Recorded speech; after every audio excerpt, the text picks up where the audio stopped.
আসসালামু আলাইকুম। আজ আমার ক্লাস ভিক্টোরিয়ান পিরিয়ড, ইংরেজি সাহিত্যের একটা গুরুত্বপূর্ণ period Victorian period. Victorian period শুরু হয় 1832 সালে এবং শেষ হয় 1901 সালে। প্রতিটা পিরিয়ডেরই কিছু নির্দিষ্ট বৈশিষ্ট্য থাকে। তেমনি ভিক্টোরিয়ান পিরিয়ডের বৈশিষ্ট্য হচ্ছে সিম্বলিজম, মেডিয়ালিজম, সেন্সুয়াসনেস এসব। আর এই যুগটা কনসেপ্ট অফ কমিউনিজম দ্বারা প্রভাবিত। চার্লস ডারউইনের থিওরি অফ ইভলিউশন এই যুগেই প্রচারিত হয়।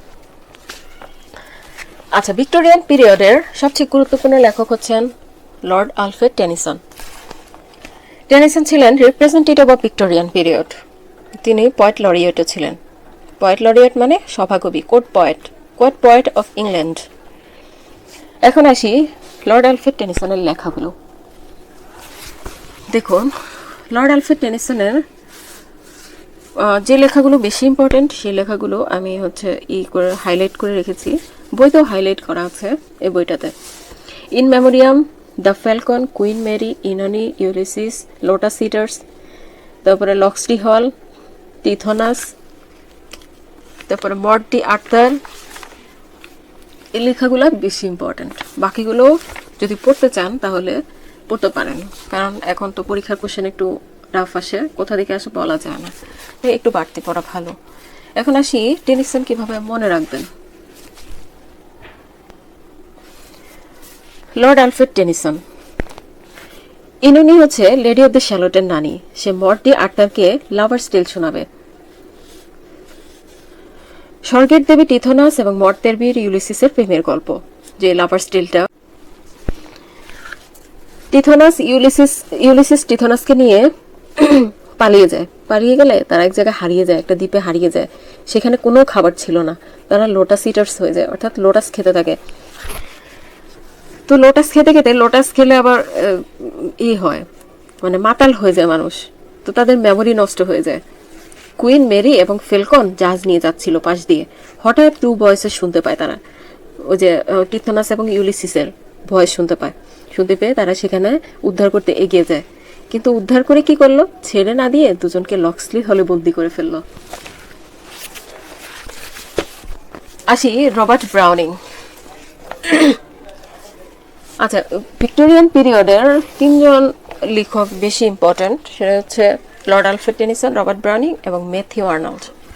আচ্ছা, এখন রবার্ট ব্রাউনিং কিভাবে মনে রাখবেন।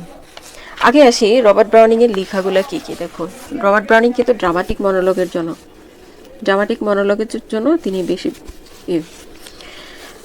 এখন দেখি তার লেখাগুলো। My last duchess, ring of the book, my last duchess, Andrea del Sarto, Porphyria's Lover, A Grammarian's Funeral, Home Thoughts from Abroad, Rabbi bin Isra, Fra Filippo, The Patriot, The Ring and the Book.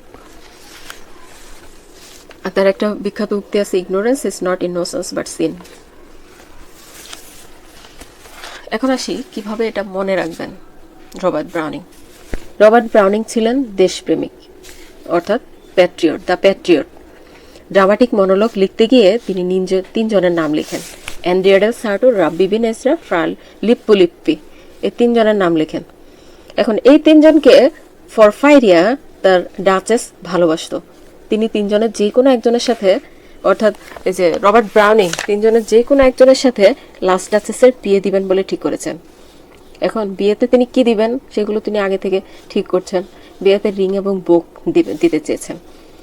কিন্তু হঠাৎ করে last duchess মারা যায়। হ্যাঁ, সে মারা যাওয়াতে গ্রামারিয়ান্স funeral পালন করতে হয়েছে। এই যে ফিউনারেল হচ্ছে মরার পরে যে অন্ত্যেষ্টিক্রিয়া করে সেটা। এটা অ্যাকচুয়ালি একটা গ্রামারিয়ানের ফিউনারেল। তো আমরা এখানে লাস্ট ডাচেসের ফিউনারেল বলবো। তো লাস্ট ডাচেস মারা যাওয়াতে ফিউনারেল পালন করলো, গ্রামারিয়ান্স ফিউনারেল। সে অনেক ম্যান অ্যান্ড উইমেন সেখানে এসেছে। হ্যাঁ, ওই যে ফিউনারেলে অনেক ম্যান অ্যান্ড উইমেন এসেছে। হ্যামিলিনের বাসিওয়ালাও এসেছে। এই যে পিট পিপার অফ ফ্যামিলিন একটা লেখা আছে, পিট পিপার অফ ফ্যামিলিন। এখন আসি ম্যাথিউ আর্নল্ড ছিলেন দুঃখবাদী কবি। আসি প্রথমে তার লেখাগুলো কি কি ছিল। দুঃখবাদী কবি অথবা ইলেজিয়াক পয়েট বলা হয় তাকে। তার ক্রিটিসিজম, মূলত লেখাগুলো ছিল হচ্ছে ক্রিটিসিজম। তারপরে পোয়েম এবং ক্রিটিসিজমের জন্য তিনি আর কি বেশি বিখ্যাত। The famous books: Study of Poetry, Literature and Dogma, Culture and Anarchy, Essays in Criticism, তারপরে Tharsis, Rugby Chapel, Hennes Grave, Dover Beach, The Scholar Gypsy, Sohrab Rustam, এগুলো ছিল তার ক্রমওয়েল, তার বিখ্যাত লেখা। আর তার একটা ফেমাস উক্তি আছে, poetry is the criticism of life. এখন আসি, আপনি কিভাবে মনে রাখবেন ম্যাথিউ আর্নল্ড। ম্যাথিউ আর্নল্ড ছিলেন দুঃখবাদী কবি। তিনি সোহরাব রুস্তমের দুঃখ দেখে যাযাবর হয়ে যাবেন। যাযাবর হচ্ছে স্কলার জিপসি। হ্যাঁ, তিনি মূলত তো স্কলার ছিলেন, জিপসি হয়ে যান, যাযাবর হয়ে যান। তখন তিনি ডোবাকে বীচ মনে করতেন। থার্সিস, রাগবি চাপল, হেইনি তার 3 বন্ধু ছিল। থার্সিস, রাগবি চাপল এবং হেইনি 3 বন্ধু ছিল। 3 জনেরই যখন আবার মৃত্যু হয়ে যায়, তখন তিনি এবার কবিতা লেখা শুরু করে দিবেন। এই যে যাযাবর, যাযাবর এখন কবিতা লেখা শুরু করে দিবে। এখন কবিতা লিখতে হলে তো কবিতা লিখতে লিখতে কিছু পড়াশোনাও করতে হয়। তিনি পোয়েট্রি নিয়ে স্টাডি করবেন। স্টাডি করতে করতে তিনি লিটারেচার, ডগমা, কালচার, অ্যানার্কি এইসব নিয়ে এসে এন্ড ক্রিটিসিজম লিখবেন। তাহলে প্রথমে কি হলো, তিনি দুঃখবাদী কবি। তো প্রথমে তিনি সোহরাব রুস্তমের দুঃখ দেখে, ওই যে সোহরাব রুস্তমের যে কাহিনী, সেই দুঃখ দেখে যাযাবর হয়ে গেলেন। যাযাবর হওয়ার পরে তিনি ওই যে ডোবাকে বীচ মনে করলেন, ডোবাকে বীচ মনে করতে লাগলেন। হ্যাঁ, মানে মাথাটা পুরোই আলোছালো হয়ে যায়।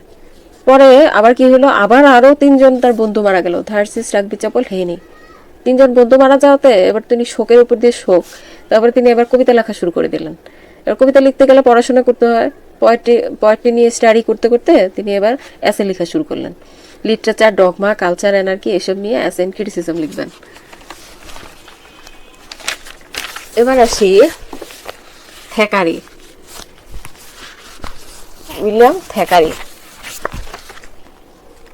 থ্যাকারির এই যে ভ্যানিটি ফেয়ার আর হচ্ছে নিউ কামার্স আর ক্যাথেরিন, এই লেখাগুলা বেশি পরীক্ষায় আসে। ক্যাথেরিন, এ স্টোরি আর নিউ কামার্স। আরেকটা আছে দ্য ভার্জিনিয়া, ওইটা অতটা ইম্পর্টেন্ট না। আচ্ছা, থ্যাকারি মনে রাখবেন কেউ। থোকায় থোকায় ভ্যানিটি ব্যাগ কোথায় থাকে? থোকায় থোকায় ভ্যানিটি ব্যাগ কোথায় থাকে? ভ্যানিটি ফেয়ারে। হ্যাঁ, ভ্যানিটি ফেয়ারে একজন নিউ কামার্স ক্যাথেরিন আসবে।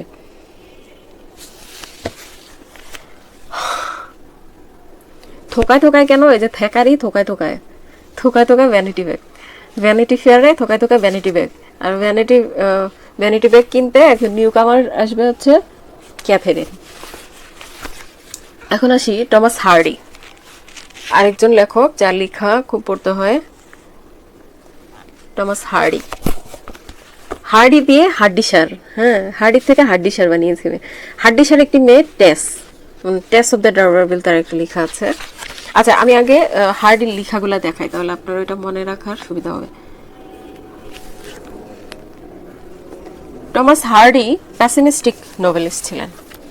তার বিখ্যাত লেখাগুলো হচ্ছে Tess of the D'Urberville, return of the native, Jude the obscure, the trumpet major, a pair of blue eyes. তার famous quotation, the greater the sinner, the greater the saint. আসি এখন কিভাবে মনে রাখবেন। হাড্ডিসার একটি মেয়ে টেস, সে ডারবারভিল শহরে বাস করত। তার পেয়ার অফ ব্লু আইস অর্থাৎ নীল চোখ ছিল। ট্রাম্পেট মেজোস, সে একজন রিটার্ন নেটিভ ছিল। সে তার প্রেমে পড়ে গেল, কিন্তু সে কখনো প্রকাশ করে নাই, তাই অবস্কিউর অর্থাৎ অস্পষ্টই রয়ে গেল। জুথ দ্য অবস্কিউর, এই যে অবস্কিউর মানে অস্পষ্টই মানে তার প্রেমটা অস্পষ্টই রয়ে গেল, জুথ দ্য অবস্কিউর।